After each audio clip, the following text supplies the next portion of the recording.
అట్లా కాకుండా ఇవాళ మన సొంత ఆడబిడ్డ పండుగ పూట ఇంటికి వస్తే ఎట్లయితే మనం బట్టలు పెడతాం అంత నాణ్యతతో కూడుకున్న 2 జతల చీరలు సీతక్క నాయకత్వంలో ఈరోజు మీకు ఆ చీరలు కూడా ఇవ్వాలని మన ప్రభుత్వం నిర్ణయం తీసుకుని ఇవన్నీ కూడా మీ ఆశీర్వాదం ఉండబట్టి మీరు అండగా నిలబడబట్టే ఇన్ని కార్యక్రమాలను మనం చేసుకుంటున్నాము.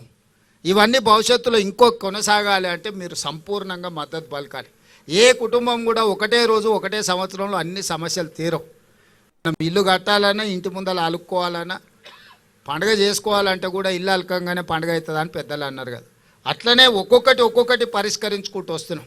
మళ్ళీ చాలా రోజులకు మళ్ళీ మిమ్మల్ని వంటింటికే పరిమితం చేసిన పరిస్థితి నుంచి మళ్ళీ బయటకు వచ్చి మీరు మీ స్వయంగా మళ్ళా పనులు కార్యక్రమాలు తీసుకునే స్టేజ్కి ఈరోజు మనం వచ్చినాం. ఇక్కడ నుంచి ఇంకా వ్యాపారంలో వేగంగా ముందుకు పోవడానికి అవసరమైన ప్రణాళికలు చేస్తాం.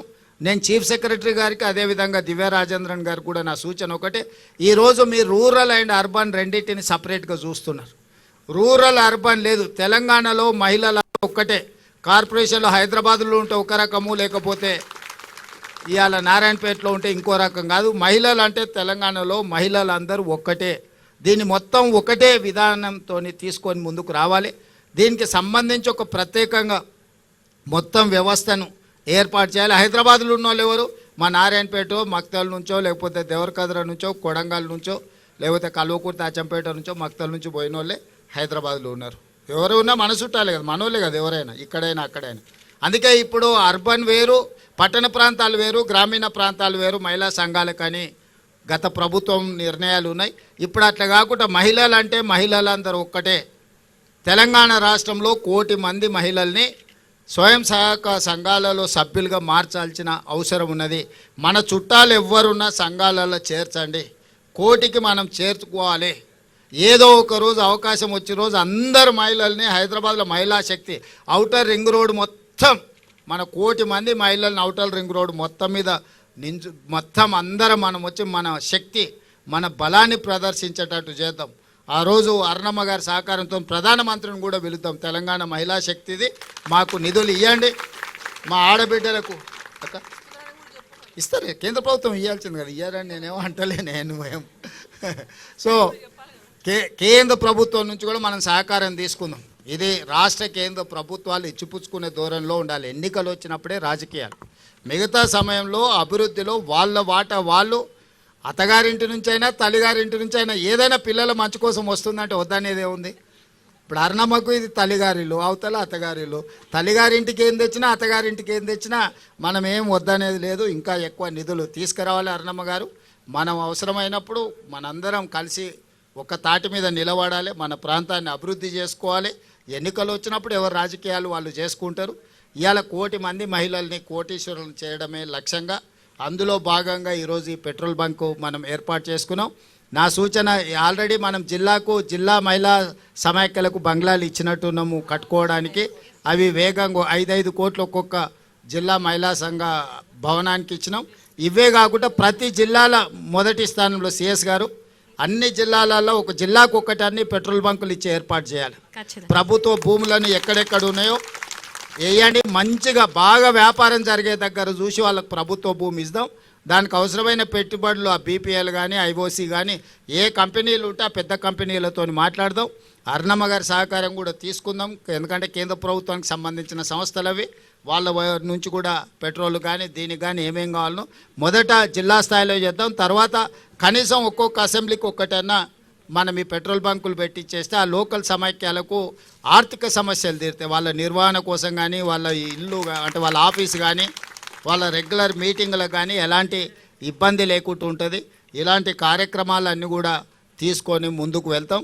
మీ అందరి సహకారం ఉండాలి. అభివృద్ధిలో ఏది ఉన్నా నిస్సంకోచంగా అడగండి. పర్ణికమ్మ ఇక్కడ స్థానిక ఎమ్మెల్యే గారు మొదటి నుంచి వాళ్ళ తాతగారి నుంచి కూడా ఈ ప్రాంతానికి సేవలు అందించిన కుటుంబాలవి. వారి చిట్టెం నర్సిరెడ్డి గారి నుంచి వారి వరకు 3వ తరంలో ఈరోజు ప్రజాసేవలో వాళ్ళు ఉన్నారు. వాళ్ళ తండ్రి వెంకటేశ్వర రెడ్డి గారు ప్రజాసేవలోనే వాళ్ళు చనిపోవడం జరిగింది. ఆ కుటుంబం మొదటి నుంచి మీకు అండగా నిలబడ్డది, అన్ని రకాలుగా మీకు అండగా భవిష్యత్తులో కూడా ఉంటారు. ఆ కుటుంబాన్ని కూడా మీరు ఆదరించండి. భవిష్యత్తులో మీకు ఎన్ని రకాల సహకారం రాష్ట్రం ప్రభుత్వం వైపున అందిస్తా. రేపు స్కూల్లో వచ్చే లోపల స్కూల్ డ్రెస్సులు కానీ స్కూళ్ళ నిర్వహణ అన్నిటికంటే ముఖ్యంగా మన పిల్లల భవిష్యత్తు చదువు మీదనే ఆధారపడ్డది. చదువుకుంటే జీవితంలో అన్నీ సాధించవచ్చు. మన పాఠశాలల్లో టీచర్లు రాకపోయినా, టీచర్లు లేకపోయినా, పాఠశాలలో వసతులు లేకపోయినా, మన ఆడపిల్లలకు బాత్రూమ్లు గిన ఏం లేకపోయినా మీరు అడిగి కలెక్టర్లను కలిసి అడిగి చేయించుకొని వాటిని కట్టించుకోవడమే కాదు, వాటిని నిర్వహించుకోవడం కూడా మన బాధ్యత. కట్టుకొని మనం గాలికి వదిలేస్తే ఊర్లో వాళ్ళు వీళ్ళు అది పాడు చేసేస్తే మన పిల్లలకి ఇబ్బంది అవుతుంది. ఊర్లు పెరిగిపోయినాయి, ఆడపిల్లలు ఎక్కడ బయటికి పోలేని పరిస్థితి ఉంటుంది. మనం ఆ టాయిలెట్స్ మెయింటెనెన్స్కు నీళ్లు కానీ ఇతర కానీ మీరే తల్లులు, మన పిల్లల బాధ తండ్రుల కంటే తల్లులకు ఎక్కువ తెలుస్తుంది. ఆడపిల్లలు ఇబ్బంది ఎట్లా వస్తుంది, స్కూల్లో పొద్దున్న నుంచి సాయంత్రం వరకు కూర్చోవాలంటే వీటి నిర్వహణ కూడా మీరు జాగ్రత్తగా చేయండి. అందుకే ఆ నిర్వహణ కూడా మీ చేతుల్ని పెట్టిన. మీకంటే ఎక్కువ ఆడపిల్లల బాధ ఎవరికి తెలియదు. ఆ ఆడపిల్లలు బడిలో ధైర్యంగా చదువుకోవాలంటే వాళ్ళకి కావాల్సిన వసతులు మనం చూడాలి. నిధులు నేను ఇస్తా, నిర్వహణ మీరు చేసుకోవాలి. నిర్వహణ సరిగ్గా చేయకపోతే నిధులు ఇచ్చినా ప్రయోజనం ఉండదు. నిర్వహణ మీ చేతిలో పెట్టుకోరు. టీచర్లు రాకపోతే రాసుకోండి, కలెక్టర్కు చక్కగా ఫిర్యాదు చేయండి. ఎందుకంటే ఒక్కొక్క టీచర్కు మనం 1,50,000 జీతాలు ఇస్తున్నాం. ఆ సార్లను పిలిపించుకుంటేనే మన పిల్లలకు చదువు వస్తుంది. సార్లు రాకపోతే మనకేం ప్రయోజనం లేకుండా పోతుంది. కాబట్టి పాఠశాలల మీద ప్రత్యేకమైన దృష్టి పెట్టుంది. మన ఊర్లో ఉన్న పాఠశాల మంచిగా ఉండాలి. మనం గుడి కోసం ఎన్ని రకాలుగా ఊర్లో మనం ఏర్పాట్లు వేసి అందరం కలిసికట్టుగా తలా 10 రూపాయలు వేసి గుడి కట్టుకుంటున్నాం. గుడి లేకపోతే గుళ్ళే పూజారి లేకపోతే మనమే 10 రూపాయలు జమేసి పూజారికి జీతభత్యాలు ఇచ్చి మనం పని చేసుకుంటున్నాం. ఊడ్చేటోళ్ళు లేకపోతే మనమే ఒకరం వంతుల వారిగా గుడి ఊడ్చుకుంటున్నామా? మరి అదే విధంగా బడిని కూడా మనం అట్లా నిర్వహించుకోవాలి.